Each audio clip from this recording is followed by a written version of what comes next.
भेंट करते हैं। वास्तव में वो भेंट नहीं थी, भेंट नहीं थी, वो भगवान से निवेदन करने आए थे।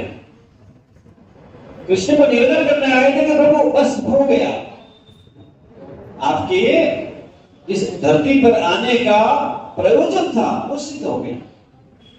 क्यों आए थे? परित्राणाय साधूनाम विनाशाय दुष्कृताम्, वो हो गया। अब आप पुनः अपने धाम को लौट चले, जो बोले नहीं किया।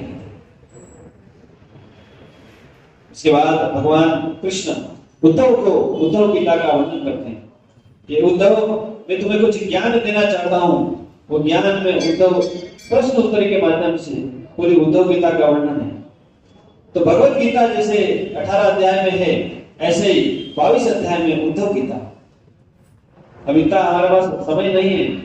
अगर 3 घंटे सुबह 3 घंटे शाम को कथा करें, ऐसी 6 घंटे रोज करें तो कुछ थोड़ा विस्तार कर सकते हैं, लेकिन अब इतना है, हमारे पास समय नहीं है, तो ये नहीं हो पाएगा। उद्धव को ज्ञान देने के बाद उद्धव कहता है कि प्रभु मैं भी आपके साथ चलूंगा। तो भगवान कहते हैं उद्धव को, देखो उद्धव, मैं सब जगह गया हूं, लेकिन मैं बद्रिकाश्रम नहीं गया। तुम बद्रिकाश्रम की ऋषियों को जाकर ज्ञान दो। उसके बाद उद्धव कृष्ण से आज्ञा लेकर के जाते हैं। उसके बाद यदुवंश में जो शाप मिले थे गांधारी के द्वारा, ऋषियों के द्वारा, उसी शाप के अनुसार यदुवंश का संहार होता है। कुछ आचार्य लिखते हैं भगवान कृष्ण के जो परिवार है उसका जो विनाश हुआ है, उसके पीछे क्या कारण है, वो कारण देखते हैं। पहला कारण तो भगवान की इच्छा थी। दूसरा, गांधारी ने श्राप दिया था कि हे कृष्ण, आप चाहते तो मेरे पूरे परिवार को बचा सकते, मैं श्राप देती हूं कि तुम्हारा भी पूरा परिवार ऐसे ही समाप्त हो जाए। तीसरा, भगवान के जितने भी यदुवंशी थे वो भगवान से संबंधित होने के कारण अपना मन चाहा व्यवहार करने लगे थे। तो कृष्ण ने कहा कि मैं चला गया तो ये नीचे तो हालत खराब कर देंगे सबकी, तो मेरे जाने के पहले इनको छोड़ दो वहां पर। इसलिए भगवान ने यदुवंश का संहार कराया। चौथा, भगवान के अंदर 6 गुण हैं, उसमें 6वां गुण है वैराग्य।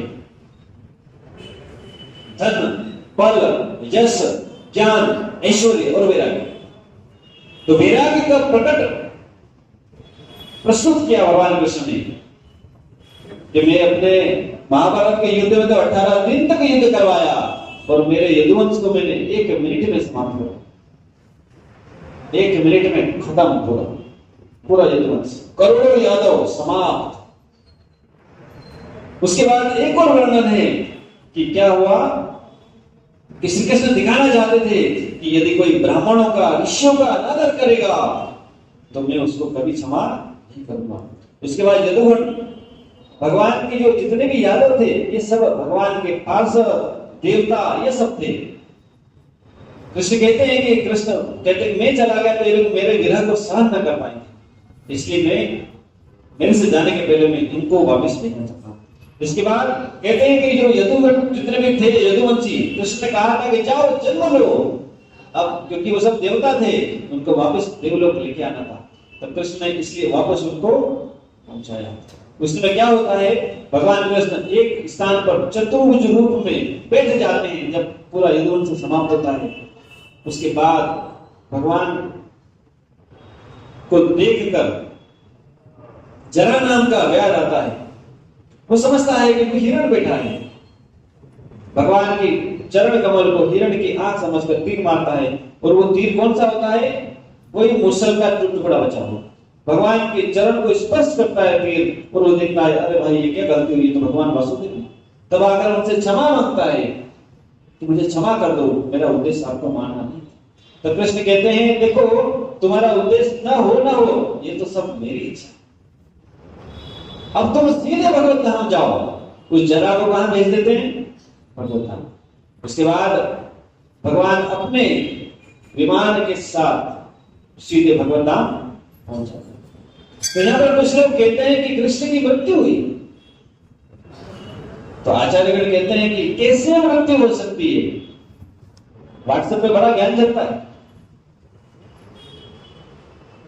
जिसने तीर मारा उसको पहले भगवत धाम भेज दिया, पांचों पांडव को बचा के रखा, अपने ऋषि के पुत्र को मरे को वापस लिया है, अपने 6 भाई को मरे को वापस लिया है। वो मर सकते हैं? हरे कृष्ण, आपको भरोसा है क्या? तो भागवत में वर्णन आया है कि भगवान का शरीर भौतिक नहीं है, भगवान का शरीर दिव्य सच्चिदानंद है। ईश्वर परम कृष्ण सच्चिदानंद विग्रह अनादिरादि गोविंद सर्व कारण कारण। कृष्ण का विग्रह हमारे जैसा नहीं है। हमारा शरीर में, हमारी आत्मा हमारे हृदय में है, कितनी सी, ये इतने तो बहुत हो गई। एक बाल के 10,000 टुकड़े करो, खड़े टुकड़े, गिलकी काटते हैं ना ऐसे 10,000, तो एक टुकड़ा जितना बड़ा है उतनी बड़ी आपकी आत्मा है। वो आपका शरीर है, आपकी आत्मा उतनी बड़ी है।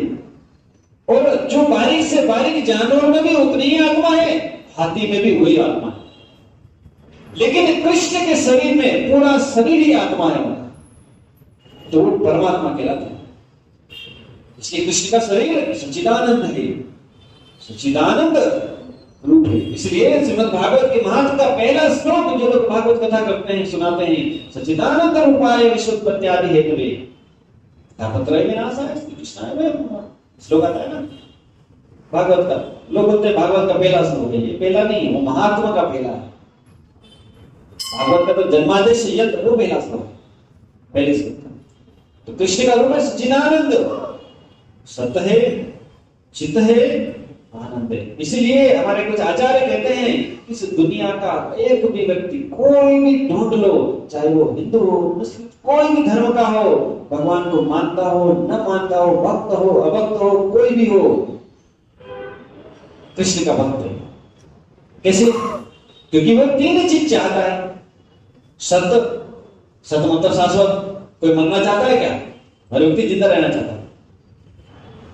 3 साल से बिस्तर में पड़ा व्यक्ति भी चाहता है कि मैं ठीक हो जाऊं, ये नहीं सोचता है कि मौत आ जाए। तो सब सब चाहते हैं। चित्त ने ज्ञान, सब में ज्ञान है। तो तीसरा है आनंद। आनंद कौन नहीं चाहता है? आनंद कौन नहीं चाहता है? चाहे वो कृष्ण को जाने ना जाने, आनंद सभी चाहते हैं। तो आप कृष्ण के नाम से कृष्ण को जानो ना जानो, सत्य चाहते हो, चित्त चाहते हो, आनंद चाहते हो, मतलब आप कृष्ण को चाहते हो। समझ में आया? तो चाहे आप कोई भी धर्म के हो, ये 3 चीज चाह रहे हो, मतलब आप कृष्ण को चाहते हो। समझ में आया? तो यहां पर भगवान कृष्ण अंतर्ध्यान हो जाते हैं और उसके बाद उनके जो सारथी है दारुक, वो आते हैं। वास्तव में कृष्ण के जाने के ठीक पहले दारुक आते हैं।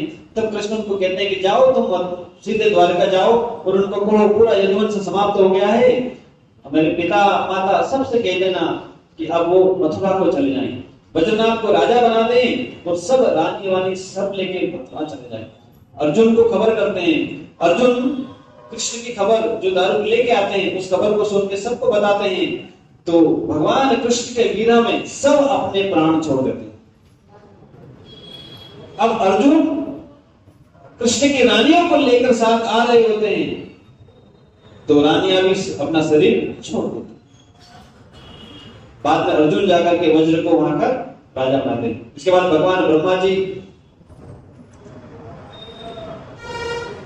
भगवान कृष्ण से धन्यवाद देते हैं कि प्रभु आपने मेरे निवेदन पर, मेरे आग्रह पर आप भगवत धाम से उस धाम गए और वहां से पुनः लौट के अपने वहां गए। अर्जुन भगवान कृष्ण के विरह को सहन नहीं कर पाते और गीता में उनके द्वारा दिए गए जो उपदेश है, उन उपदेशों को स्मरण करते हैं और स्मरण करके कृष्ण से अपने जो मन उनका भ्रमित हो गया था कृष्ण के जाने के बाद, उसको ठीक करते हैं। उसके बाद भगवान जैसे ही इस धराधाम को छोड़कर जाते हैं, द्वारका नगरी चारों दिशा से समुद्र के जल से आप्लावित हो जाती है। कहते हैं भगवान कृष्ण का ही महल बसता है। उसके बाद अर्जुन बद्रीनाथ को ला करके आप राजा बनाते हैं, हस्तिनापुर में परीक्षित को शासक बना करके वो लोग भी सब कुछ छोड़ देते हैं। तो यहाँ पर हम देखते हैं कि एकादश स्कंद में एक चीज उद्धव गीता में वर्णन हुआ था, 24 गुरु का वर्णन था, दत्तात्रेय ऋषि। 24 गुरु में मैं उन गुरु के नाम आपको बता देता हूं, इतना समय नहीं कि हम उनको एक एक करके विस्तार से समझ लेंगे, लेकिन उन 24 गुरु के नाम आपको आप सुनेंगे तो आपको अच्छा लगेगा कि दत्तात्रेय ऋषि वो 24 कौन कौन से गुरु बनाए हैं।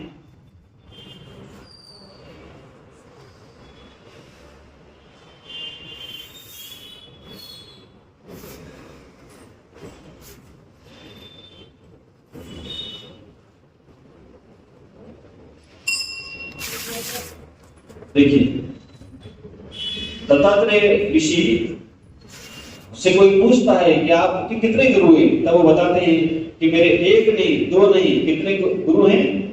24 गुरु हैं। उसमें सूर्य, चंद्र, इन सब के नाम वो एक एक करके बताते हैं। कबूतर भी उनका गुरु है, पिंगला वेश्या वो भी उनकी गुरु है, एक लड़की, एक छोटी कन्या कुमारी वो भी उनकी गुरु है, एक जुला है वो भी उनका गुरु है। अब देखिए नाम सुनिए, गुरु के नाम क्या है?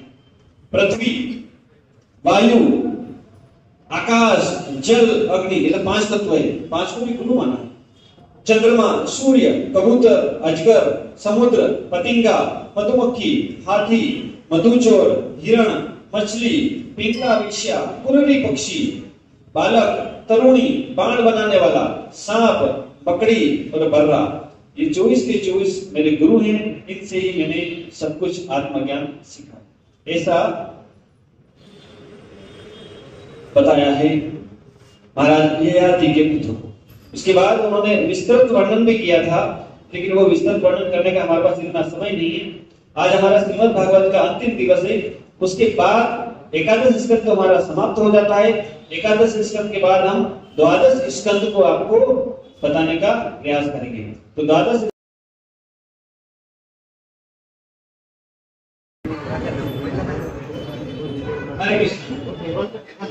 स्कंद यहाँ पर प्रारंभ होता है। द्वादश स्कंद में क्या बताया है उसका वर्णन मैं आपको करूंगा।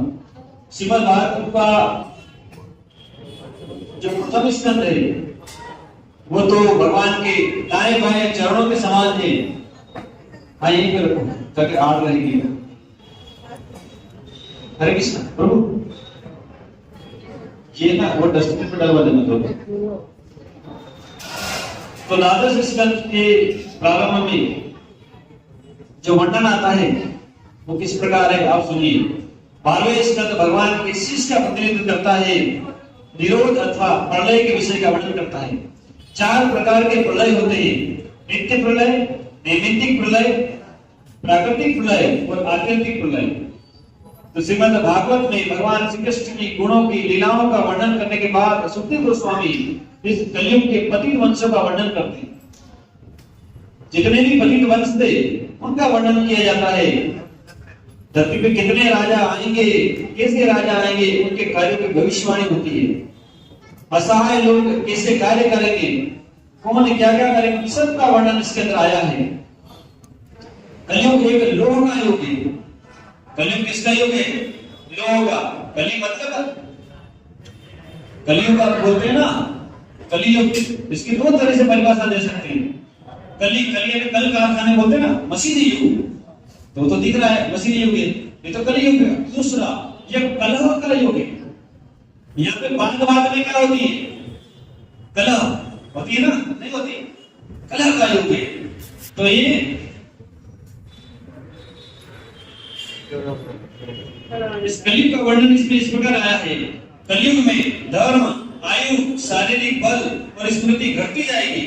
धर्म के सिद्धांत का पालन केवल प्रतिष्ठा के लिए किया जाएगा। आध्यात्मिक पद और उपाधियां मात्र बाह्य वेश पर निर्भर करेगी। दूर स्थित जलाशय एक तीर्थ माना जाएगा।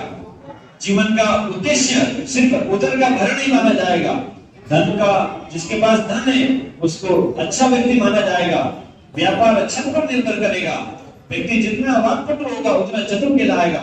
कपट का पूर्ण और दृष्टा का सत्य स्वीकार किया जाएगा, केश सज्जा को सौंदर्य माना जाएगा, स्त्री पुरुष का आकर्षण केवल शारीरिक आकर्षण में एक दूसरे के साथ रहेंगे, न्याय का निर्धारण व्यक्ति के बल पर करेगा, शासन चोरी के समान व्यवहार करेंगे और प्रजा अत्यंत दुख भोगेगी, अन्न खाद्यान्न का अभाव रहेगा, अत्यधिक कर द्वारा पीड़ित रहेंगे लोग और जो खाने की चीज नहीं उसको भी खाने लगेंगे, अकाल होगा जिसमें सर्दी हवा गर्मी वर्षा हिमपात के कारण अत्यधिक दुख प्राप्त करेंगे और सदैव कलह भूख प्यास रोग से ग्रसित रहेंगे, जीवन की अधिकतम आयु 50 वर्ष रहेगी। कितने साल रहेगी? 50 वर्ष। तो देखिए 4 प्रमुख चीजें जो सतयुग में प्रमुख थी, सत्य, दया, दान और तप। ये सतयुग में पूरी तरह से था। अभी आपके सामने जो टेबल है, इस टेबल की कितनी 4 टांग है ना? 4 टेबल की कितनी टांग होती है? 4। तो सतयुग में 4 टांगे, सत्य, दया, तप और दान, ये पूरी 100% थी। सतयुग के बाद क्या आया? त्रेता युग। त्रेता युग में 25% छोटी हो गई। फिर आया द्वापर युग। द्वापर युग में टेबल के जो 4 हैं उनके भाग और 50% और छोटे हो गए। और कलयुग में मात्र 25% बचे। और जैसे जैसे कलयुग जा रहा है, क्या क्या खत्म हो जाएगा? सत्य वो भी नहीं रहेगा। अभी भी देखो कितने लोग झूठ बोलते हैं। सर्वाधिक तो मोबाइल झूठ बोलवाता है। कहां बैठा व्यक्ति कहां बताता है? सत्य बहुत कम बचा है। दया, दया आपको पता है कितनी दया है? दान, दान भी लोग देख के करते हैं। और तब कहां बचा है? अभी कल एकादशी थी, कितने लोग एकादशी की? देखो कितने कम हाथ खड़े हैं। अब इसमें भी हाथ में वो हाथ खड़े करना जिन्होंने पानी के अलावा कुछ नहीं खाया।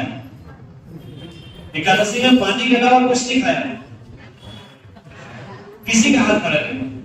निर्जला कितना करी? निर्जला तुमने करी निर्जला? क्योंकि किसी की सजना, सजना करी? जल पीकर फल खा के करी? तो इन तब का अभाव होता जा रहा है कलयुग। धीरे धीरे समझ में आ रही ना? ये कलयुग की विशेषता है। तो श्रीमद् भागवत के 12 स्कंद में एक जगह वर्णन आता है।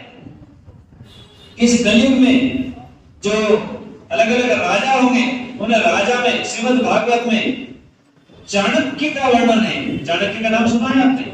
चाणक्य पंडित, उनका वर्णन है।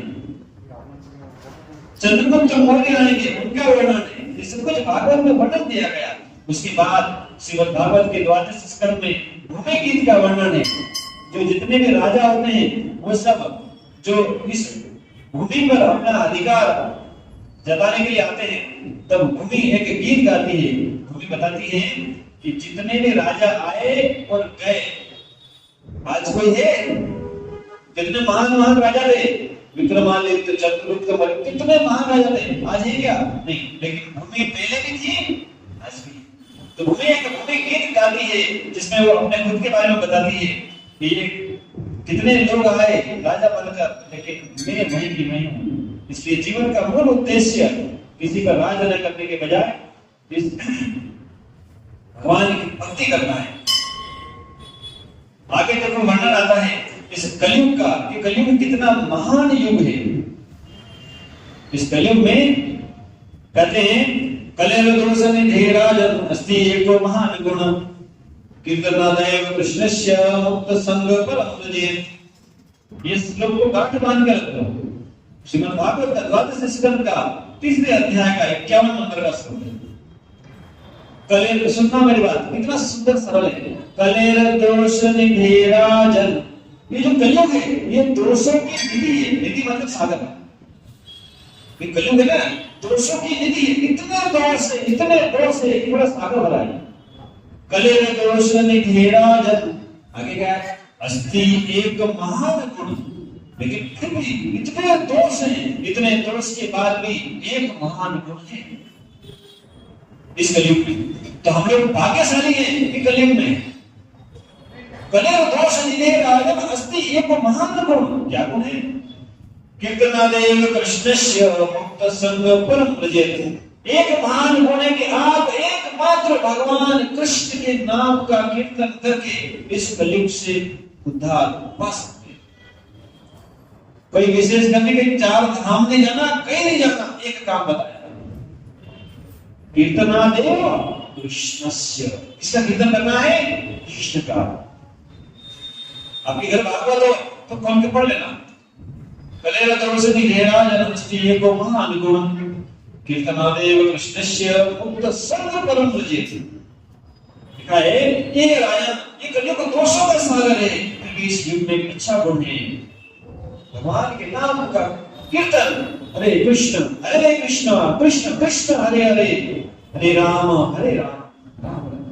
सिर्फ भगवान कृष्ण के नाम का कीर्तन करके कोई भी व्यक्ति इस भवबंधन से मुक्त हो जाता है और भगवान के तीर्थ धाम को प्राप्त करता है। कारण आगे बताया है, करते नधाय तो विष्णु प्रेतायाम जिष्टु मुखे द्वापरे परिचर्यायाम कलो तत् हरि कीर्तनात्। 4 युग का वर्णन है कि इस 4 युग में भगवान कैसे प्रसन्न होते थे। करते नधाय तो विष्णु, जो सतयुग था उसमें भगवान ध्यान से प्रसन्न होते थे। त्रेतायाम जिष्टु मुखे, त्रेता में भगवान यज्ञ से प्रसन्न होते। द्वापरे परिचर्यायाम, द्वापर में भगवान अर्चना से प्रसन्न। और आखिरी में कलो तत् हरि कीर्तनात्, इस कलयुग में भगवान मात्र उनके नाम के कीर्तन से प्रसन्न। तो आप सोचो, आप सतयुग में होते तो कितने हजारों साल का ध्यान करना पड़ता। अभी ध्यान कर सकते हो क्या? आधे घंटे में तो हमारे को पांव की पोजीशन बदलना पड़ती है। आधे घंटे में घुटने तो मारते, कैसे ध्यान करते हैं? हजारों सपोज 60,000 साल तक किया था। कैसे मालूम है? सोए नहीं, बैठे में नहीं, खड़े में नहीं, एक अंगूठे पर, एक पांव के एक अंगूठे पे खड़े के तब किया। नहीं ना कर सकते, हम कर सकते हैं? कितना कठिन था। उसके बाद त्रेतायुग में त्रेतायुग में यज्ञ से, यज्ञ की सामग्री ये तो अभी हमने अभिषेक किया है, ये तो हमने बहुत न्यूनतम में कर दिया। थोड़ा सा शहद, थोड़ा सा घी, थोड़ा सा दही, थोड़ा सा दूध, थोड़ा सा मिश्री का पानी, एक नारियल पानी, ऐसे कर दिया। तो ऐसा नहीं समझा, यज्ञ करने जाएंगे तो यज्ञ कितना महंगा पड़ता है। शुद्ध घी चाहिए, गाय का घी मिलेगा? हमने तो गाय को भी अशुद्ध करके वो जर्सी गाय ले आए। जर्सी गाय आती ना, तो सुअर से हाइब्रिड है, जीन चेंज किया है। समझ पा रहे? तो कहां से यज्ञ शुद्धता से कर पाएंगे? तो जब शुद्धता से यज्ञ न करेंगे तो फल मिलेगा क्या? मिलेगा नहीं। द्वापरे परिचर्यायाम, तो द्वापर युग में भगवान की पूजा अर्चना, तो पूजा अर्चना हम पूरे जो भगवान के लिए नारद पंचका जो वर्णन है उसका पूरे अनुसार से हम नहीं कर सकते। लेकिन इस कलयुग में सबसे सरल उपाय बताया भगवान के नाम का कीर्तन। इसलिए हम शुरू में आके कीर्तन करते हैं 10 मिनट, लेकिन आपके वहां से आवाज ही नहीं आती। मेरे पीछे बोलो तो सही भगवान का नाम।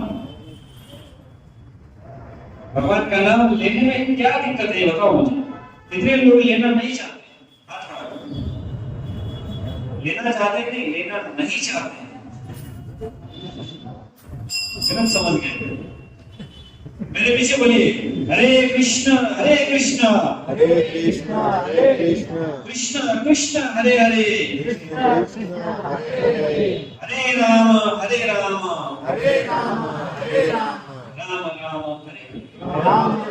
हरे।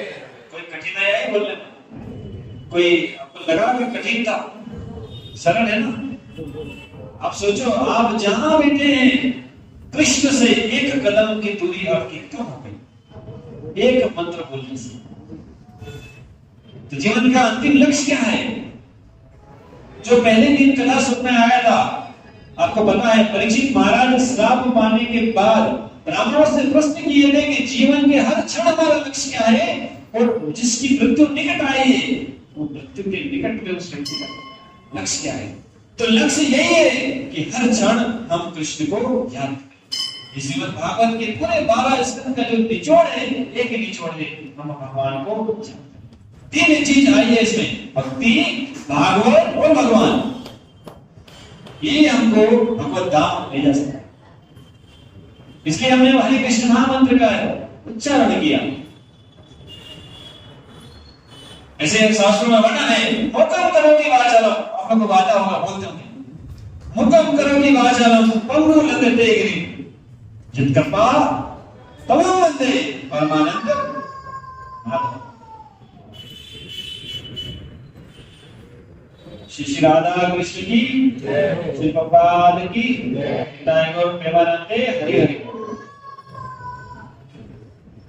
राधा रानी किस तरह दाएं में रहेंगे, वामांगी कहलाती है भगवान की।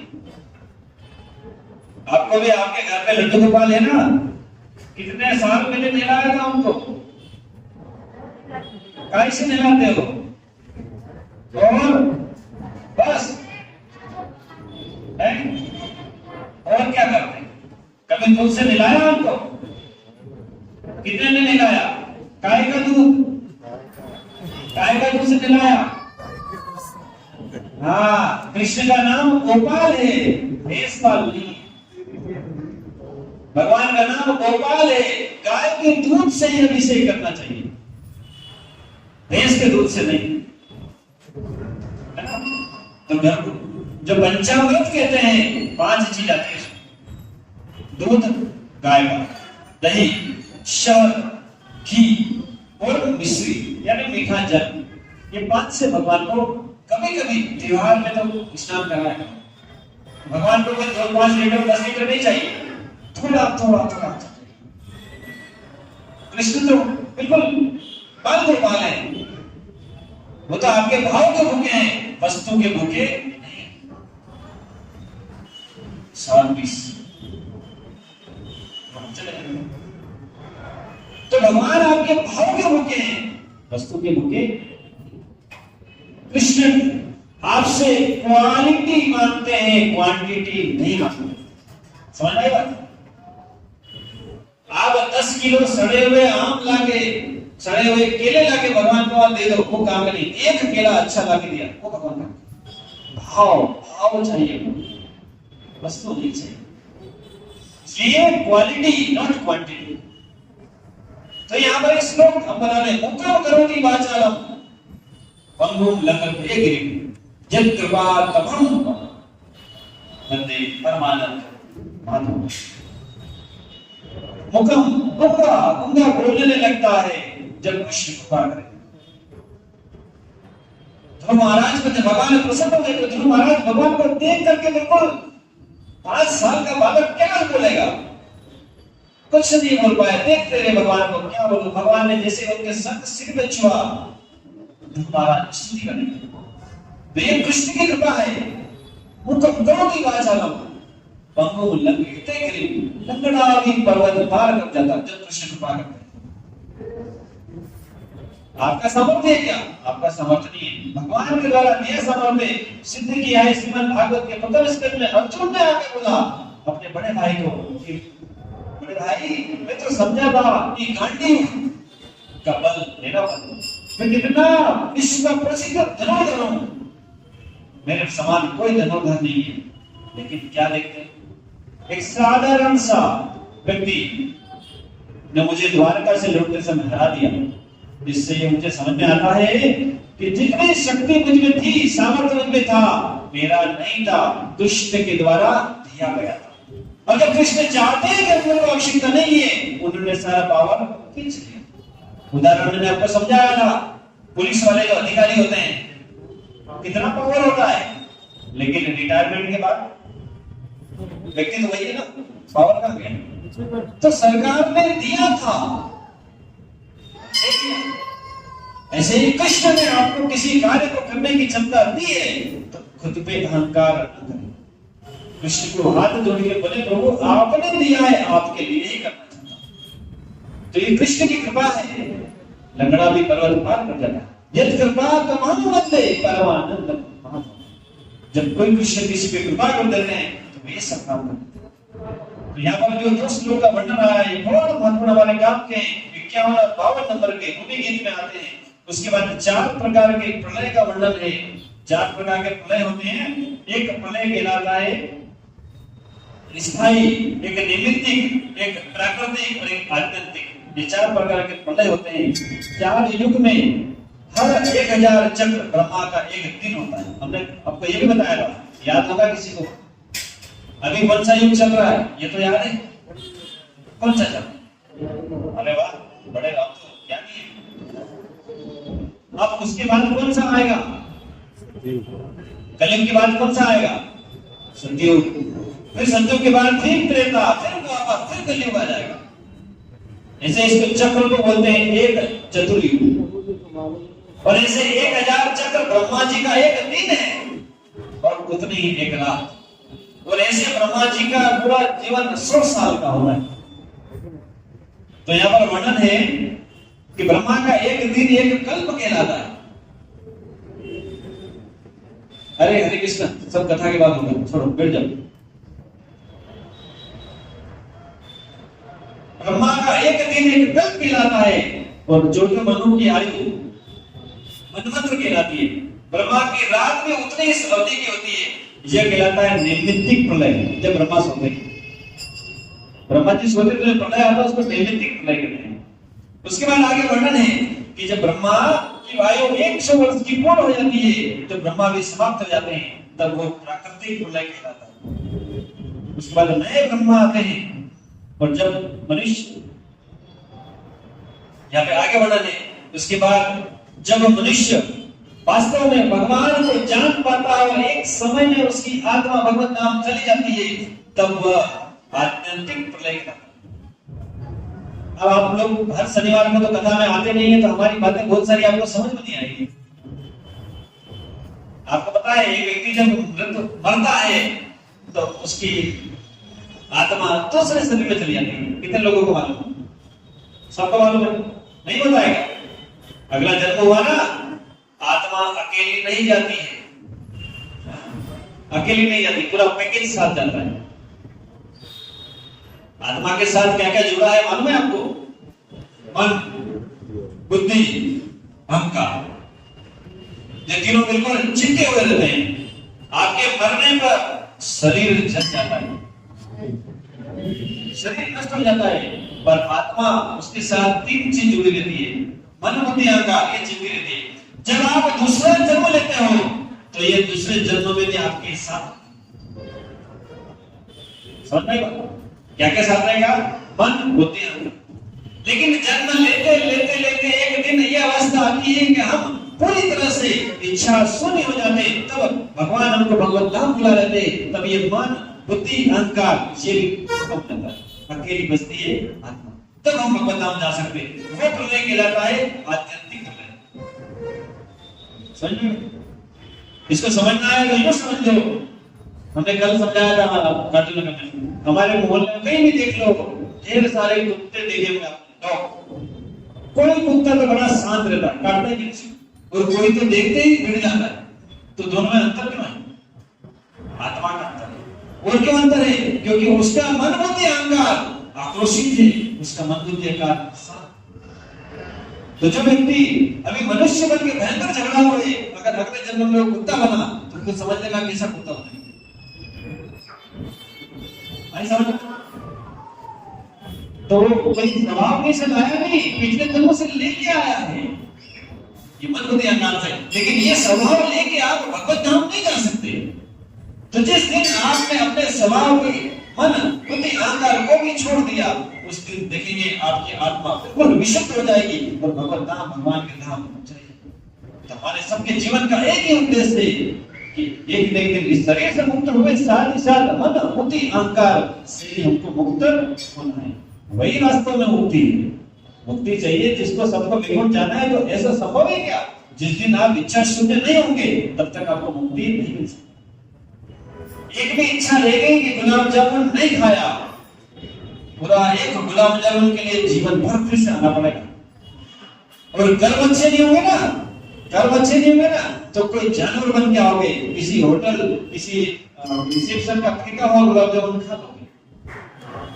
अब ये मत समझो कि फिर मनुष्य बन के गुलाब जामुन खाने हैं, वो आपके कर्म पर निर्भर करेगा, आपका कर्म के साथ। अरे ट्रेन में जब हम बैठने जाते हैं ना, तो ट्रेन में तो सब सवारी है, ट्रेन सबको लेके जाएगी, लेकिन कोई फर्स्ट क्लास एसी में बैठा है, कोई सेकंड में बैठा है, कोई थर्ड में बैठा है, कोई जनरल में धक्के खा रहा है। जा तो सब रहे हैं, क्यों? जिसके जितना पैसा उतना उतना आराम पाना। तो अगले जन्म में जब आपको शरीर मिलेगा, तो आपके कितने अच्छे कर्म हैं उसके अनुसार आपको शरीर मिलेगा। बुरे कर्म होंगे तो फिर शरीर कैसे मिलेगा? समझते बात? आगे तो बढ़ना ही है। हरे कृष्णा, आगे समझ में आगे द्वादश स्कंद में 4 प्रलय में हमने बता दिए 3, इसके बाद एक और प्रलय आता है। देखिए, एक आत्यंतिक बता दिया, नैमित्तिकरण, एक स्थायी प्रलय। स्थायी प्रलय तब आता है जब भगवान पूरे ब्रह्मांड को सब खत्म करके कुछ समय के लिए, इसलिए श्रीमद् भागवत के महात्मा में एक श्लोक के माध्यम से वर्णन आता है। पहला श्लोक, पहला श्लोक महात्मा सच्चिदानंद रूपाय विश्वोत्पत्त्यादि हेतु तापत्रय विनाशाय श्री कृष्णाय वयं नमः। कृष्ण का रूप स्वरूप कैसा है? सच्चिदानंद है, सत है, चित है, आनंद। क्या करते हैं? विश्वोत्पत्त्यादि हेतु में विश्व को सबको उत्पन्न करते हैं। तापत्रय विनाशाय, 3 ताप के माध्यम से कभी भी उसको समाप्त कर सकते। श्री कृष्ण में पूर्ण श्री कृष्ण को मैं प्रणाम करता हूं। तो भगवान ने सृष्टि बनाई तो भगवान से प्रसिद्धि कर सकते क्यों नहीं? उनकी इच्छा थी। भगवान ने सृष्टि समाप्त कर दी तो बोल सकते कि क्यों करी? उनकी इच्छा। अरे एक बच्चा खिलौने से खेल रहा है, उसने खिलौने से एक पहाड़ बना दिया, तो आप उससे पूछोगे क्यों बनाया पहाड़? ऐसे। फिर उसने लात मार के हटा दिया, गिरा दिया, फिर बोलोगे क्यों गिराया? तो ये भगवान के ऊपर कोई थोड़ी नहीं है उनसे ऑर्डर देने वाला, कहने वाला। कृष्ण श्रीमद् भागवत का वर्णन करते हैं, कोई देवता को कृष्ण ने नहीं छोड़ा, इसलिए कृष्ण सर्वोपरि परम। देखो ना, बाणासुर से युद्ध हुआ, शिव जी आए थे बाणासुर के साथ युद्ध करने, बाणासुर के पक्ष में, लेकिन शिव जी ने भगवान कृष्ण का सम्मान किया और कृष्ण ने शिव जी को समान रखते हुए बाणासुर को मारा नहीं, लेकिन जीते तो सिर्फ कृष्ण ही। ब्रह्मा जी आए, हाथ जोड़ के गलती हो गई भाई, आपके में बछड़े हो गए, चुला में लेके किसी को नहीं। तो वास्तव में भगवान अपनी सर्व शक्तिमत्ता सबको स्थापित किया श्रीमद् भागवत। तो आगे देखिए, प्रलय की 4 घटनाएं जो आती है, उसके बाद परीक्षित महाराज सुखदेव गोस्वामी को अंतिम उपदेश देते हैं। अंतिम उपदेश क्या देते हैं? हे परीक्षित महाराज, मैं आपको जो जो कुछ कथा के माध्यम से मैंने समझाया, सिखाया, इस सब को देखते हुए तुम अपने अंतिम समय में भगवान कृष्ण पर अपना ध्यान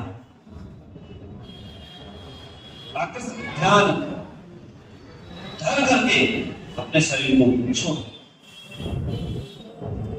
क्योंकि मैं जब तक यहाँ बैठा हूं तब तक परीक्षित नहीं आ सकता। तो जो हमारे आचार्यगण हैं, उन आचार्य में एक मायावाद के जो प्रमुख आचार्य हुए हैं, जिनका नाम आपने सुना होगा, शंकराचार्य। शंकराचार्य का नाम सुना है आपने? हरे कृष्णा, शंकराचार्य का नाम सुना? उन्होंने एक श्लोक लिखा, एक स्तुति लिखी है। स्तुति इतनी सुंदर है कि हम उसको देखें। एक बार क्या हुआ, वो वाराणसी में शंकराचार्य जी जा रहे थे। वाराणसी का नाम सुना है? काशी। हरे कृष्णा, आप लोग बोलते नहीं हैं। वाराणसी का नाम सुना है? काशी। शंकराचार्य जी काशी में जा रहे थे, तो देखते हैं रास्ते में एक बूढ़ा व्यक्ति, बूढ़ा व्यक्ति समझते हैं ना, बूढ़ा व्यक्ति संस्कृत के व्याकरण का अभ्यास कर रहा है।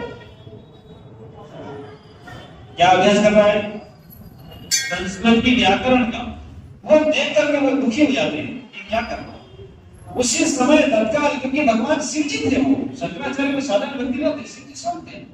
एक स्त्रोत रचते हैं जिसका नाम है चंपड़ पत्रिका। स्त्रोत रचते हैं और स्रोत में बोलते हैं वो भज गोविंदम भज गोविंदम गोविंदम भज पूर्णमते।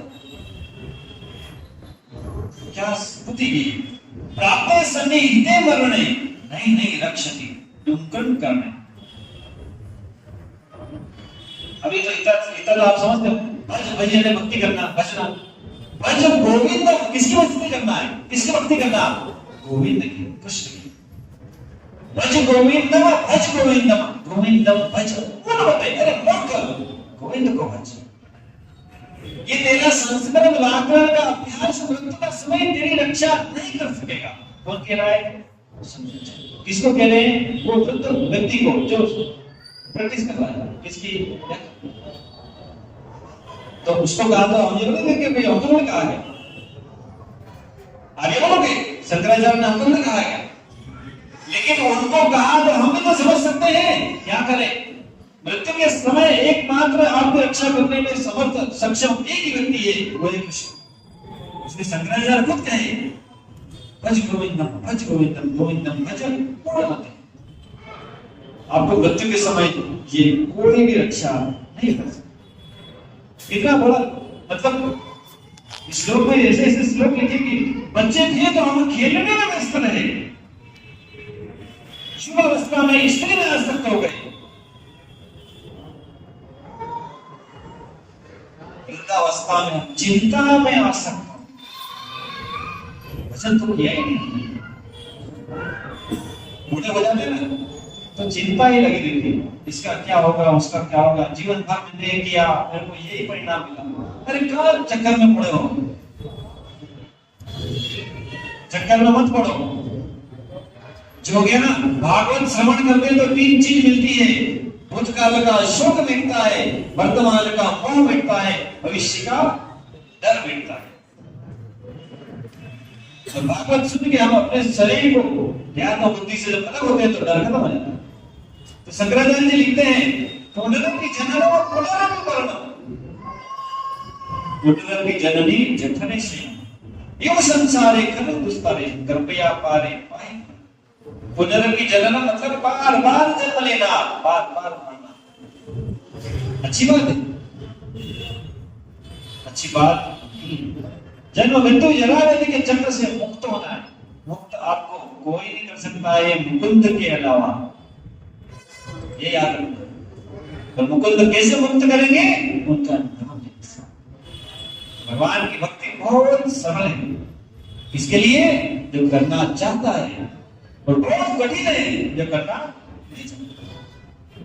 आप करना चाहते हैं, इट्स वेरी इजी, बहुत सरल। क्या करना है, तो नाम लेना। गीता में कहा कृष्ण नाम लेना है, मन मना अपने मन को मुझ में लगाओ, मन मना भक्त मत भक्तो मेरे भक्त बनो, मध्याजी मेरी पूजा करो, माम नमस्कुरु मुझे प्रणाम करो। 4 काम दिए, ये आप नहीं कर सकते तो फिर क्या कर सकते। अपने मन को मुझ में लगाओ, ये बड़ा कठिन है भाई। हमारा मन भौतिक जगत में कितना बड़े आ सकते हैं। कोई व्यक्ति आगे गाली देके चला जाए तो फिर देखो 5-15 दिन तक तो हमारे मन से निकलता ही नहीं, और कृष्ण को हम अंदर घुसकने का प्रयास करते हुए आते हैं। कोई व्यक्ति गाली दे जाए तो फिर देखो सपने में भी वो आएगा कि उसको आप बलते में गाली देके आओ।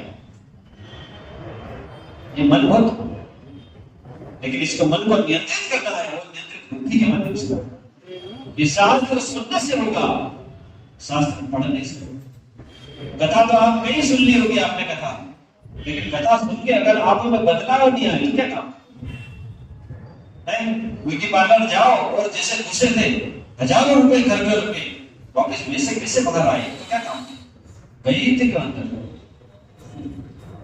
गए क्यों थे अंदर। फिर तो कथा में आए और कथा से अगर बाहर निकले तो शरीर में कोई बदलाव हो ना हो, आपकी चेतना में कोई बदलाव नहीं हुआ है तो कथा सुनिए। इसलिए कथा सुनने का उद्देश्य चेतना को बदलना है, और ये चेतना भौतिक भावना युक्त चेतना को कृष्ण भावना युक्त बनाना। पर कृष्ण भावना युक्त चेतना का मतलब जैसा कृष्ण आपसे चाहते हैं वैसा हम करें और कुछ नहीं। कृष्ण ने कहा कि मैं जितने यज्ञ है उनमें सबसे बड़ा संकीर्तन यज्ञ हूं, इसलिए हम लोग भगवान के नाम का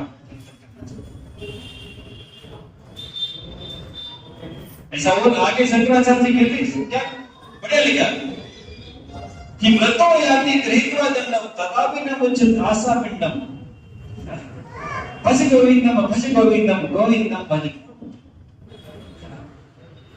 बुरा मत मानना, शंकराचार्य जी लिख रहे हैं शरीर के अंग गल गए हैं, सिर के बाल पक गए हैं, मुंह में दांत भी रहे हैं, बूढ़ा हो गए, लाठी लेके चल रहा है फिर भी आशा का पिंड नहीं छूट रहा। अभी भी कोई उम्मीद आशा लगा के बैठे हैं कुछ हो जाए, समझे, लेकिन कुछ होने वाला नहीं। अगले जीवन में फिर लाठी पकड़ना न पड़े इसके लिए लक्ष्य हमारा एक कृष्ण के धाम जाना। परीक्षित महाराज गए क्या आप नहीं जा सकते क्या? जा सकते। इतने भगवान के भक्त गए भगवान के धाम, आप नहीं जा सकते क्या? जा सकते। इतने भक्तों की भगवान ने मदद की, आपकी नहीं करेंगे क्या? करेंगे। एक निश्चित तो करो। इसलिए कृष्ण अनन्य भाव से तुम मेरे चिंतन करो, लेकिन 10-15 मेकअप ऑप्शन मत रखो। मेकअप ऑप्शन रखा तो गड़बड़ हो जाएगी। मेकअप ऑप्शन समझते हो ना कि इसकी दुकान नहीं खोली तो दूसरी दुकान चले जाएंगे, ऐसा नहीं। इससे मतलब श्रीमद् भागवत तो ये सिखाती है आपका जो अच्छा हो हम कुछ भी नहीं कर सकते उसमें। तो इस तरह हम देखते हैं शंकराचार्य जी हमको चरपट मंजरिका के माध्यम से सिखाते हैं। तो भगवान कृष्ण की भक्ति हमको करना है, यही हमारे जीवन का उद्देश्य है। एक बार श्रीपाद रामानुजाचार्य नाम सुना है? रामानुजाचार्य का नाम सुना है? हमारे भक्ति के 4 संप्रदाय है विश्व भक्ति के, श्री संप्रदाय, रुद्र संप्रदाय, ब्रह्म संप्रदाय और कुमार संप्रदाय। इसमें श्री संप्रदाय के श्रीपाद रामानुजाचार्य, दक्षिण भारत तिरुपति बालाजी मंदिर है वो उन्हीं संप्रदाय का। तो तिरुपति बालाजी से जो रामानुजाचार्य जी है वो श्रीलंका में रहते थे, वहां से वो जगन्नाथ के दर्शन को आए। इसके दर्शन को आए भगवान जगन्नाथ के। भगवान जगन्नाथ के दर्शन करने के बाद क्या देखते हैं वो कि जगन्नाथ की सेवा पूजा उस स्टैंडर्ड से नहीं हो रही है जैसे होना चाहिए। तो उस समय में उड़ीसा के जो राजा थे वो राजा से मिलते हैं कि महाराज, राजा उनका सम्मान स्वागत करते हैं। रामानुजाचार्य बड़े आचार्य हैं, ये सब कुछ अच्छा है लेकिन आपके जगन्नाथपुरी में जगन्नाथ की जो सेवा पूजा हो रही है वो थोड़ी व्यवस्थित नहीं हो रही। तो राजा बोलते कि अच्छा ठीक है, तो आप बताओ कैसे व्यवस्थित हो। तो रामाचार्य बताते कि ये तरीका है पूजा विधि का, ऐसे करना चाहिए। तो राजा बोले ठीक है, आज से 3 दिन बाद जैसा श्रीपाद रामानुजाचार्य बताते हैं उस विधि से सेवा पूजा से जगन्नाथ की सेवा हो जाओगी। जितने पांडे होते हैं, पंडित होते हैं, वो सब विरोध करते हैं, लेकिन राजा है ना, कौन करते? अब 2 दिन होते हैं, 3 दिन होते हैं, तीसरा दिन आदमी के कल सुबह से रामानुजाचार्य के हिसाब से पूजा होगी। सुबह राजा अपने 5 बजे उठ के अपने सब सेवकों के साथ पहुंच जाते हैं मंदिर, द्वार खोलने के पहले सारे पंडे एकत्र के रामानुजाचार्य आएंगे और बताएंगे क्या करना। 5 बजे की 5:15, 5:30, 5:45, 6 बज जाती है, रामानुजाचार्य नहीं आते हैं। राजा बोलते हैं कि जगन्नाथ को उठाना है, अपने तरीके से उठा। रामानुजाचार्य पर जा चुके थे मस्त। रात को क्या हुआ था मालूम है? सपने में जगन्नाथ आए। किसके? आपके? मेरे? नहीं, रामानुजाचार्य सपने में आए। बोले क्या चक्कर है भाई, मेरी सेवा पूजा को क्यों चेंज करना चाहते हो? मेरी इच्छा है, मुझे पसंद है ये जैसा पूजा करते हैं, क्यों बदलना चाहते? कोई बदलने की जरूरत नहीं है, जहां से आए हो वहीं चले जाओ। रात को सोते हैं जगन्नाथपुरी में, सुबह उठते हैं तो सीधे श्री रंगम में मुंह खुलता है। रातों रात भगवान जगन्नाथ रामानुजाचार्य जी को भेज देते हैं वापिस अपने घर। भगवान जगन्नाथ कृष्ण स्वयं है, वो जागृत है, वो स्वयं आके मदद करते हैं। इसलिए भगवद गीता में कृष्ण कहते हैं मैं खुद वहन करता हूं। अनन्या चिंतयन्त माम ये जना परिपास्ते तेषां नित्यवित्तानां योगक्षेमं वहामि अहम्। संस्कृत जो जानते हैं वो अहम का अर्थ जानते होंगे। अहम मतलब मैं, दूसरे को नहीं भेजता हूं, खुद जाता हूं। जगन्नाथ पुरी में गीता पंडा था, गीता पंडा, उसका नाम लोग गीता पढ़ते रहता था, उसका नाम पड़ गया गीता पंडा। अभी हरे कृष्ण कल यहाँ पर गीता पाठ है, यहाँ पर आप सभी से लगा जिसको सुनना है संस्कृत गीता, हमको व्याख्या नहीं होगी, अनुवाद नहीं होगा, सिर्फ श्लोक पढ़े जाएंगे। धर्म क्षेत्रे कुरुक्षेत्रे संवेदाय समानाम का पाठ भाष्य व किं कुरुवत संजय, ये से शुरू होगा आखिरी तक, व्याख्या नहीं होगी। सुबह हाँ सुबह 9 सवा 9 बजे माता जी चलेगा, सवा 9 बोले टाइम। हाँ तो 8:30 पे आरती होती ना, हाँ आरती के बाद 1.5 घंटे में खत्म हो जाएगा।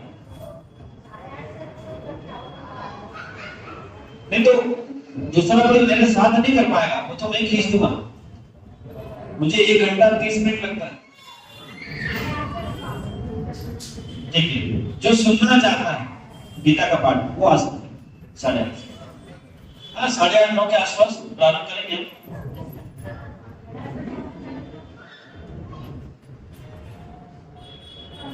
दस बजे ठीक है, हम प्रयास करेंगे। अनन्या चिंतयन्त माम ये जना परिपास्ते तेषां नित्यवियुक्तानां योगक्षेमं वहामि अहम्। भगवद गीता अध्याय 9 श्लोक नंबर 22, बहुत अच्छा श्लोक, आपको कृष्ण के प्रति भक्ति को स्थायी बनाने का श्लोक। तो ये गीता पंडा गीता का पाठ करता रहता है, बच्चे घर में, पत्नी घर में, लेकिन काम क्या, व्यवसाय क्या, भिक्षा मांगना, मधुकरी करना। तो एक बार 3 दिन तक कोई भिक्षा नहीं मिली, घर में था वो सब खत्म हो गया। तो गीता पंडा बैठ के गीता का पाठ कर रहे हैं, सुनो यही आ गया 9वें अध्याय में। अनन्या चिंतयन्तो माम ये जना परिपास्ते तेषां नित्यवियुक्तानां योगक्षेमं वहामि अहम्। पत्नी बोलते कि 3 दिन से तो खाना मिला नहीं है, भिक्षा मिली नहीं है, और तुम गीता का श्लोक पाठ कर रहे हो, वहामि अहम्। कृष्ण के भरोसे हो, जगन्नाथ के भरोसे हो, सब उनके भरोसे छोड़ रखा है, कहा हमारा वहामि अहम् हुआ, गलत लिखा है, काट दिया, लाइन को, नीचे वाली लाइन को काट दिया। उसके बाद बोलते हैं उनके घर 2 बालक आते हैं बैलगाड़ी लेके, ढेर सारा सामान लेकर। गीता पंडा की पत्नी घर में रहती है, दरवाजा खुलवाते हैं, बोले गीता पंडा आज भिक्षा मांगने आए थे, हमारा से पुराना कर्जा है, बहुत सारा सामान लेके आते हैं, बोले उनको हम देने आए हैं। तो पत्नी बड़ी प्रसन्न हो जाती है कि हमारे पति तो बड़े छुपे रुस्तम निकले, महीनों 2-4 महीने का किराना आ गया, कल तक तो खाने को नहीं था। 2 बच्चे आते हैं, एक थोड़ा सा सांवला होता है, एक गोरा, दोनों महीने सामान रख देते घर में। तो माता पूछती है कि भाई तू गोरा गोरा, तू तो बोल रहा है, ये काला बोल क्यों नहीं रहा? बोले कुछ नहीं बोल रहा है, इसकी जीभान किसी ने काट दी इसलिए नहीं बोल रहा। उसके बाद वो चले जाते हैं। गीता पंडा आता है, पत्नी बोलती है बड़े छुपे रस्तम निकले, इतना सामान भिजवाया और बोला भी नहीं। बोले मैंने कहा भिजवाया, मैं तो आज भी बिकनी मिली। बोले नहीं, 2 लड़के आए थे, ऐसा ऐसा सामान बोला उन्होंने, और बड़ी आश्चर्य की बात है, एक लड़का काला काला बोल नहीं रहा था, कह रहा था जीवन कटी। तब गीता पंडा समझ जाते हैं भगवान के भक्त है, आज ही मैंने श्लोक काटा। गीता के श्लोक कृष्ण की वाणी है, आपकी ताकत नहीं है उसको काट सकते। इतनी किताबें बन गई, हमारा देश का संविधान तक बन गया, 300 300 400 400 संशोधन हो गए। गीता में एक भी संशोधन हुआ है? ये कृष्ण फिर से आके बोले अर्जुन फिर से आजा, 3-4 लाइन बताना दे गई थी, फिर से बताओ। गीता में एक बार बोल दिया, वो बोल दिया। श्री कृष्ण हमारी रक्षा के लिए, पे कृपा करने के लिए, भक्ति योग प्रदान करने के लिए भगवत गीता में संदेश दिया।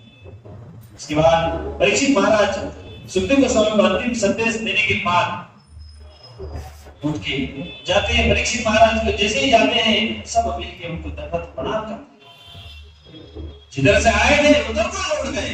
उसी समय तक्षक नाग आता है, लेकिन तक्षक नाग को रोकने के लिए वहां पर बहुत लोग रुके रहते हैं। वो एक ब्राह्मण का रूप लेके आता है। वो तुरंत जैसे ही घड़ी आती है वो तक्षक का रूप धरकर परीक्षित महाराज को डस लेता है।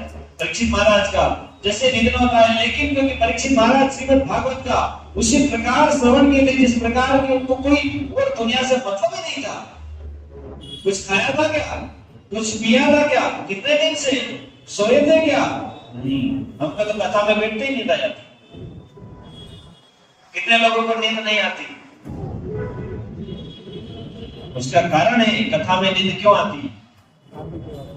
हमारे 3 गुण है, सत्व रजो तमो। अगर आप सत्व छोड़ के किसी भी गुण में आओगे नींद आ जाएगी। अब आज तो कथा का अंतिम दिवस है। अब तो मैं आपको कहूंगा कि ऐसे आओ तो भी मतलब नहीं। कथा में आओ तो सत्वगुण में आओ, स्नान करके आए तो आप सत्वगुण में आओगे। स्नान के बाद हम सत्वगुण में आते हैं, क्योंकि शरीर पर जैसे ही पसीना आया आपका गुण बदल जाता है। तो सत्वगुण में नींद नहीं आती। अब तो मतलब नहीं, जिसको सुनना है वो कांचो नगर में आ सकता है। हमारी कथा वहां पे 2 से 6 हो रही है भागवत। 4 दिन हो गए, 5, 6, 7 3 दिन बचे। कांचो नगर नीमकेश्वर महादेव मंदिर। समय है 2 से 6। जिसको भी कथा श्रवण करना है, 4 दिन का भागवत हो गया है, 5, 6, 7 3 दिन का श्रवण करना है। अब वहां पर आपका हार्दिक स्वागत है, आप आ सकते हैं। तो परीक्षित महाराज इस तरह भगवान में अपना मन लगा करके अपना शरीर छोड़। परीक्षित महाराज के शरीर छोड़ने के बाद परीक्षित महाराज के निधन से परीक्षित महाराज के जो पुत्र है जन्मेजय, वो क्रोधित हुआ। जन्मेजय बहुत गुस्सा होते हैं और एक ऐसा यज्ञ करते हैं कि जगह जगह से जितने सांप है उनमें सारी धरती को सांप विहीन कर दूंगा। सब करूं, फिर भी करो बेटा। वैसा सांप को मारने वाला यज्ञ करते हैं। जगह जगह से सांप आके उस यज्ञ अग्नि में सफेद होने लगते हैं। तब उनको वरिष्ठ पुरुष जो आगे आचार्य ऋषिगण समझाते हैं कि बेटा ये तो मना ही था, छोड़ दे, सांपों को क्या दोष है, सांप मिला था। तब जन्मेजय उनकी बात को मान लेते हैं। तब आचार्य हमको बताते हैं कि जब वरिष्ठ लोग, बड़े लोग जब कोई बात कहें तो उसको हमको हमारा अपना खुद का कोई वो नहीं लगाना चाहिए कि नहीं हम नहीं मानेंगे। वास्तव में इस संसार में जो होना है वो तो होता ही रहेगा। जो भगवान का भक्त होता है वो किसी उतार चढ़ाव से प्रभावित नहीं होता। उतार चढ़ाव से प्रभावित नहीं होता है।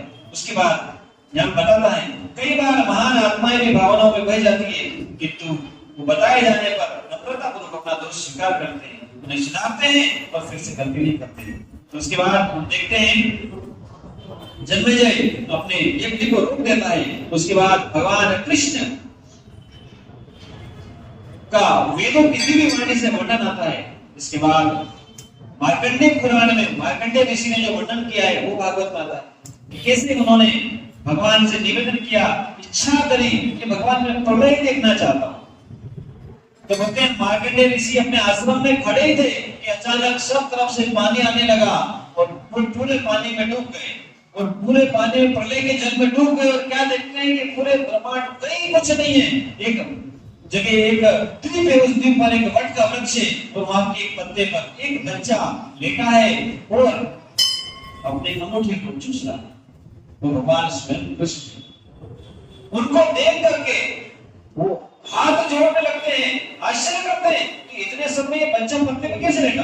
और जैसे पास जाके देखते हैं भगवान अपना मुंह खोलते हैं और प्रलय का जल उनके मुंह के अंदर और मार्कंडेय ऋषि भी अंदर जाके देखते हैं, वापस अपने आश्रम में आ गए, फिर पड़े हुए। उसके बाद देखते हैं कि फिर प्रलय आया और फिर बाहर आ गए। तो मार्कंडेय ऋषि जो भगवान की माया देखना चाहते थे वो भगवान की माया इस प्रकार देखी।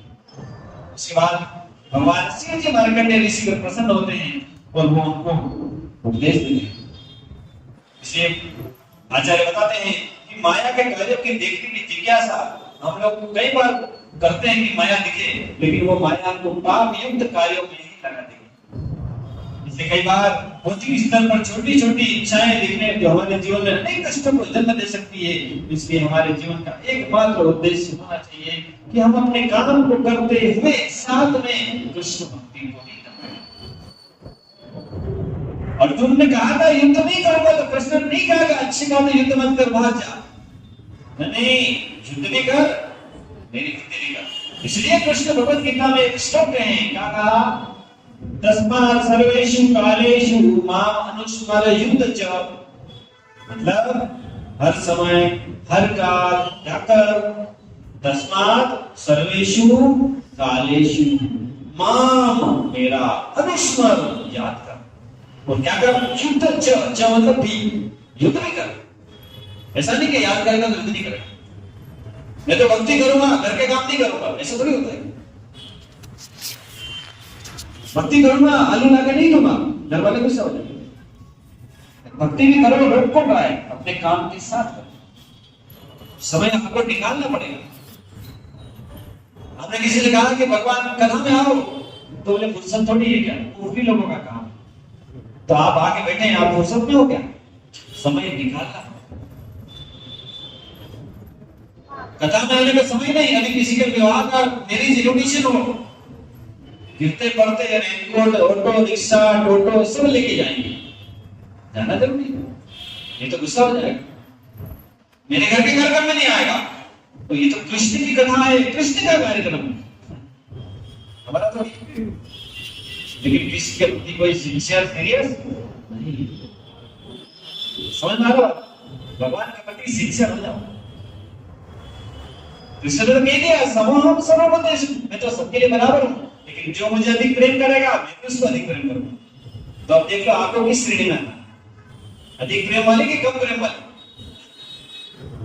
इसके बाद 10वें स्कंद में अंतिम में श्रीमद् भागवत की महिमाओं का वर्णन है।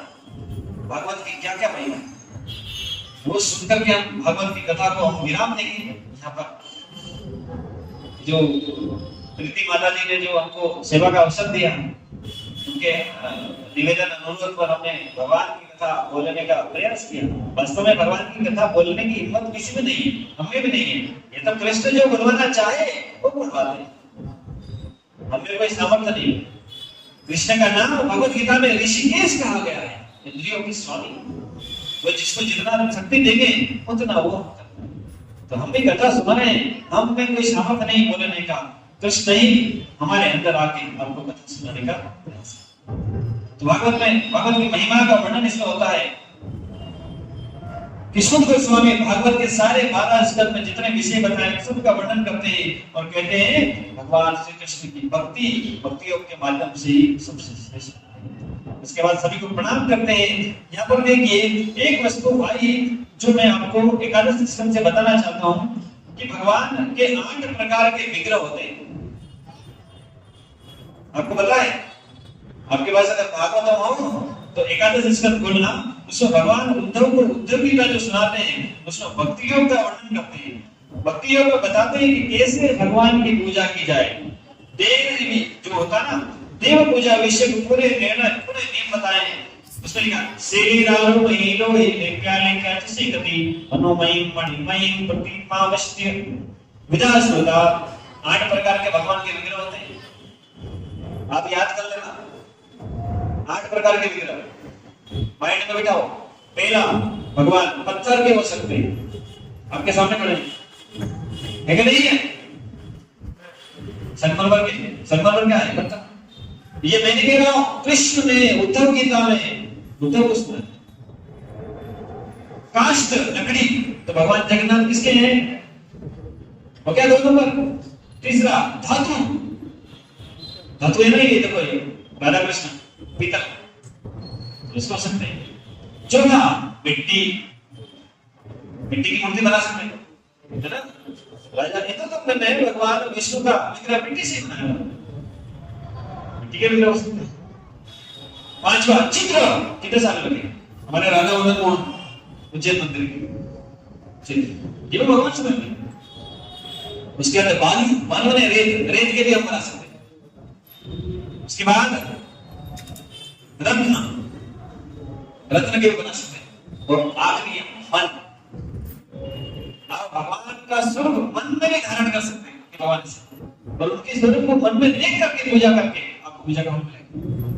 तो भगवान स्वयं बताया है कि 8 प्रकार के मेरे विग्रह हो सकते हैं। तो उनकी देवी पूजा कैसे करना है पूरा अध्याय है, अगर वो उसको बताएंगे तो पूरा समय निकल जाएगा। इसलिए हमने ये चीज छूट गई थी, तो हमने कहा मैं बता दूं 8 प्रकार के विग्रह आपको बता रहे। आगे श्रीमद् भागवत के बारे में वर्णन आता है, एक ऐसा दिव्य ग्रंथ है जिसमें भगवान का, उनके अवतारों का, भक्तों का यशोगान करता है। कितने भी ग्रंथ पढ़ लो आप, कितने पुराण पढ़ लो, जो श्रीमद् भागवत की तुलना किसी से नहीं कर सकता।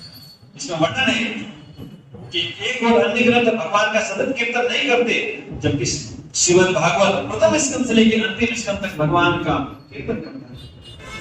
अगर व्यक्ति एकनिष्ठ भाव से एकाग्र चित्त होकर निरंतर श्रीमद् भागवत का श्रवण करे, श्रद्धा पूर्वक श्रीमद् भागवत की आधी लाइन, आधी पंक्ति, आधा श्लोक भी पढ़ेगा, तो उसको अतुलनीय लाभ प्राप्त होगा। भगवान की अद्भुत लीलाओं को सुनना ही वास्तव में हमारी मनुष्य जीवन की सार्थक है। प्रथम दिवस हम आपको बता दिया, आपकी जीवा अगर भगवान का नाम नहीं ले तो मेंढक की जीवा है। कान अगर आपके कृष्ण की कथा सुनने पर रुचि नहीं रखे तो वो सांप के बिल के समान। इसलिए हमारे जीवन का उद्देश्य श्रीमद् भागवत में, जैसे हम मंगलाचरण करते हैं, मंगलाचरण में हम प्रथम 2 श्लोक बोलते हैं, नारायणं नमस्कृत्यं नरं चैव नरोत्तमं देवीं सरस्वतीं व्यासं ततो जयमुदीरयेत्। श्रवणतां श्रवण कथा कृष्ण पुण्य श्रवण कीर्तनम हृदयंति स्तो भद्राणि इदं नोति श्लोक। क्या श्लोक की प्रथम करना है? श्रवणता कृष्ण की कथा को श्रवण करके, श्रवणतां श्रवण कथा कृष्ण, श्रवणतां श्रवण कथा कृष्ण पुण्य। जो कृष्ण की कथा को जैसे हम श्रवण करते हैं तो हमारे हृदय के जितने अपत्र हैं वो सब खत्म हो जाते हैं। आपके कपड़ों में बहुत सारा गंदगी लगा है, मेल लगा है, तो हम पानी से धुल जाएगा क्या? नहीं, साबुन लगेगा। साबुन में थोड़ा बेस्ट क्वालिटी का लेंगे तो जल्दी निकल जाएगा।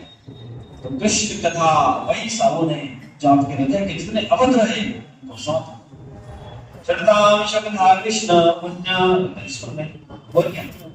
उसके बाद निष्प्रायेषु भद्रेषु, अगला निष्प्रायेषु भद्रेषु, इसके मंत्र मिटेंगे।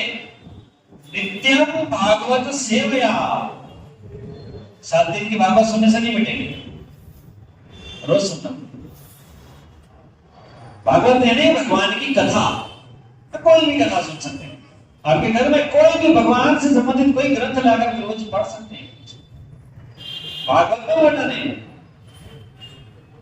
नित्यम भागवत रोज पढ़ना चाहिए। इसलिए हमारे इस्कॉन के जितने मंदिर है, रोज सुबह 8 से 9 भागवत होती है और शाम को भगवत गीता डेली, इसलिए हमको रोज पढ़ना चाहिए।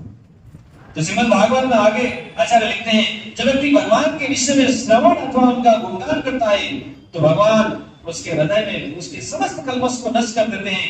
जिस प्रकार जैसे ही सूर्य का उदय होता है अंधकार समाप्त हो जाता है।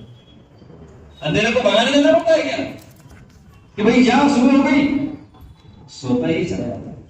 तो जैसे भगवान के नाम की कथा हम श्रवण करते हैं, हमारे हृदय का जो कल्मश है वो भी ऐसे समाप्त करते हैं।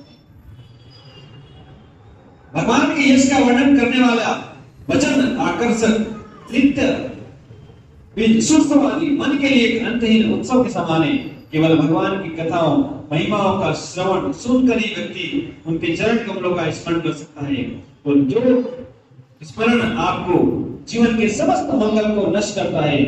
परम सौभाग्य, हृदय का शुद्धिकरण, ज्ञान वैराग्य से विशुद्ध भक्ति प्रदान करता है।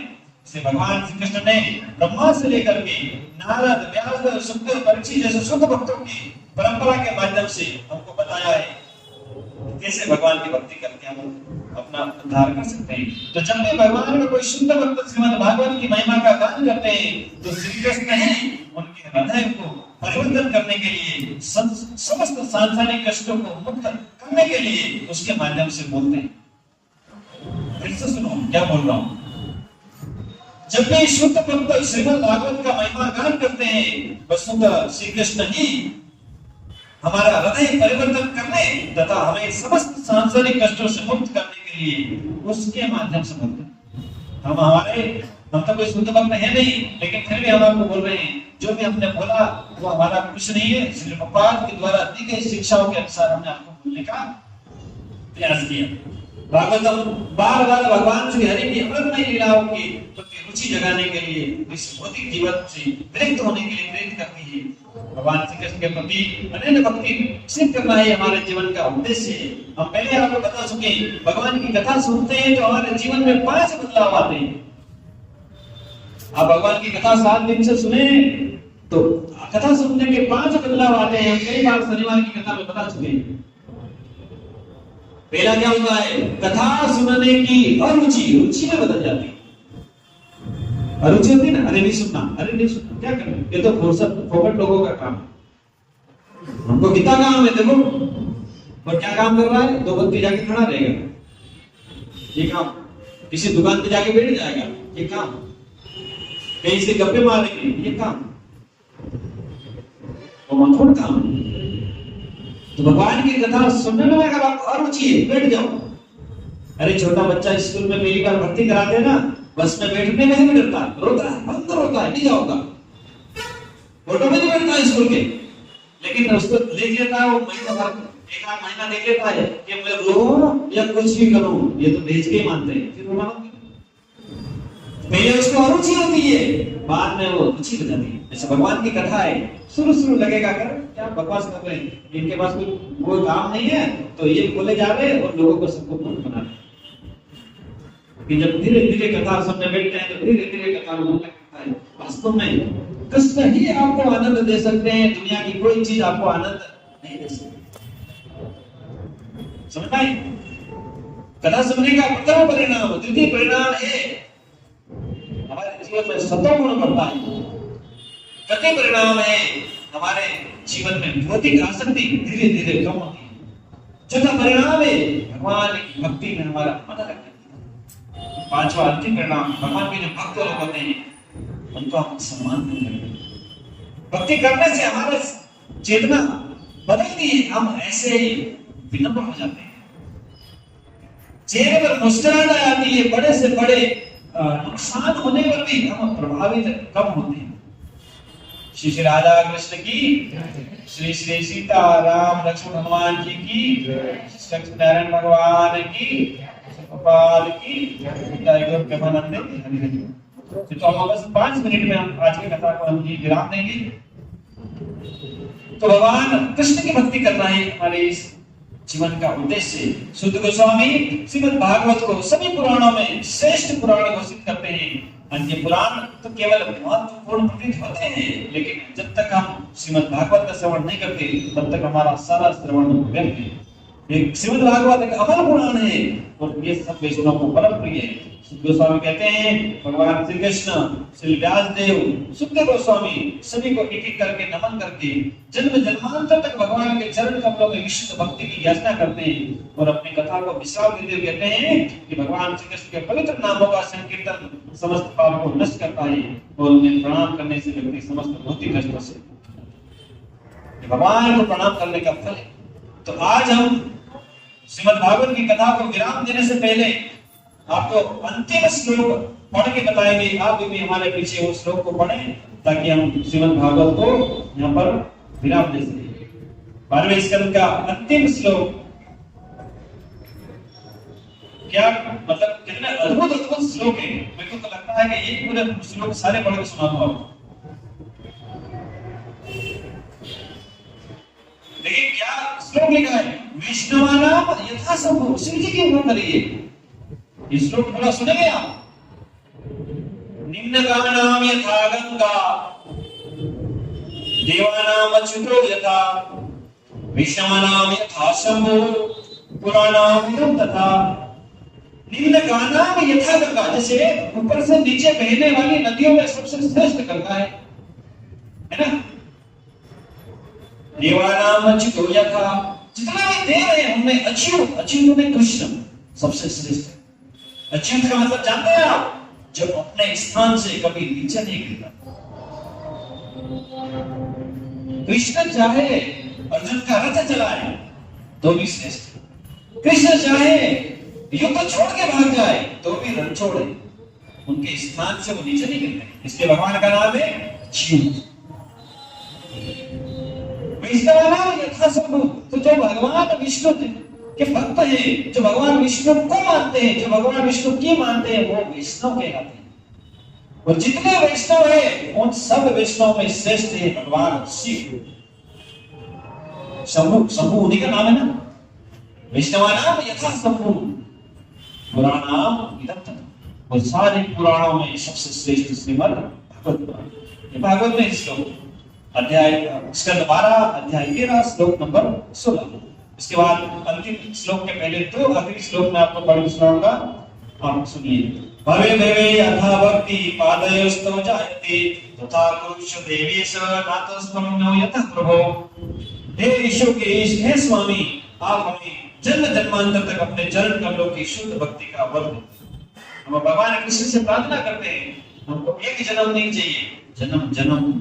चैतन्य महाप्रभु अपने शिक्षा शास्त्र में कहते हैं, न धनम न जन्म न सुंदरीम कविताम वा जगदीश कामये, हम जन्मनि जन्मनीश्वरी भक्तार भक्ति पर की तरी।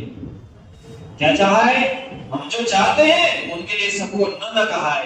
न धनम, धन नहीं चाहिए, न जन्म, जन्म मतलब जो जनता का जो सहयोग हो, जो यश होता है वो नहीं चाहिए। न धनम न जन्म न कविताम न सुंदरीम, सुंदरी नहीं चाहिए, कविता कोई ऐश्वर्य नहीं चाहिए, कुछ नहीं चाहिए। इसलिए हर एक के आगे न लगाया। हम तो चतुर है ना, नहीं तो हम पहले न बोलेंगे तो धन नहीं चाहिए, बाकी चाहिए। न धनम न जन्म न सुंदरीम कविता वा जगदीश कामये, ये सब नहीं चाहिए। क्या चाहिए, मम जन्मनि जन्मनीश्वरे, एक जन्म नहीं, जन्म जन्मों तक जितने जन्म में लूं, क्या चाहिए,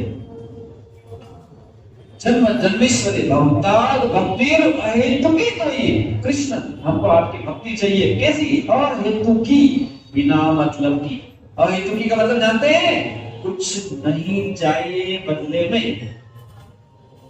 हमारा तो घंटे बजाने का आशय हो जाता है कि हम कैसे से कुछ मांगने आए, नहीं चाहिए। जब हमको किसी से प्रेम होता है उसको देना चाहते हैं, लेना नहीं चाहते, ये प्रेम का लक्षण है।